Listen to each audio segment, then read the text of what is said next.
Hello everyone, আসসালামু আলাইকুম। সবাই কেমন আছেন? আশা করি অনেক ভালো আছেন। আমি বলছি Mohammad Jalal Mia, mobile unlocker master 2.0 YouTube channel থেকে। তো আজকে আপনাদের মাঝে একটা ইম্পর্টেন্ট মেসেজ নিয়ে আসছি যে মোবাইলের, এটা ইনফিনিক্স হোক, টেকনো কিংবা আইটেল, ওয়ালটন, যেই কোনো ধরনের মোবাইলের আমি আমার কথা বলার সাথে সাথে আমার এই পাশ দিয়ে কিছু ছবি আপনাদেরকে শো করতেছি, যেগুলো প্রবলেমের জন্য আজকে কথা বলতে আসলাম। তো এগুলো হচ্ছে সব মোবাইল যখন আপনি ফ্লাশ করতে যান অথবা এমডিএম লক থাকে, ফ্লাশ করতে যখন যান, রিমুভ করতে গেলে ফ্লাশ হওয়ার পর এই প্রবলেমটা আসে। এটা হচ্ছে একটা এন্টি ক্র্যাক যে প্রবলেমটা, এটা একদম আপডেট লেটেস্ট প্রবলেম।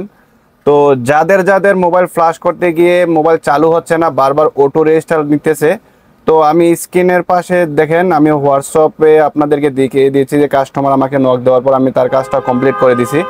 তো আপনি পৃথিবীর যে কোনো জায়গায় থাকেন না কেন, যদি আপনার পাশে একটা কম্পিউটার জাস্ট থাকে, এই কাজগুলো আপনি অল্প টাকার মধ্যে আমার থেকে করে নিতে পারবেন। তো আমার হোয়াটসঅ্যাপ নাম্বারটা স্ক্রিনে দেওয়া থাকবে, স্ক্রিনের দেওয়া নাম্বার থেকে কল করবেন এবং যোগাযোগ করবেন। তো আমি আপনার পৃথিবীর যে কোনো জায়গা থেকে এই কাজগুলো করে দেব রিমোটলি। তো এটি অল্প টাকার মধ্যে করতে পারবেন। অনলাইনে যখন যে প্রাইসটা থাকে, আমি ওই প্রাইস অনুযায়ী অল্প টাকা আপনাদের থেকে লাভ নিয়ে তারপর কাজটা করে দেব। তো আজকে এ পর্যন্তই। আসসালামু আলাইকুম। নেক্সট ভিডিওতে আবারও দেখা যাচ্ছে ভালো ভালো আপডেট নিয়ে। চ্যানেলটাকে সাবস্ক্রাইব করে রাখবেন আর পাশের বেল আইকনটাকে ক্লিক করে দিবেন।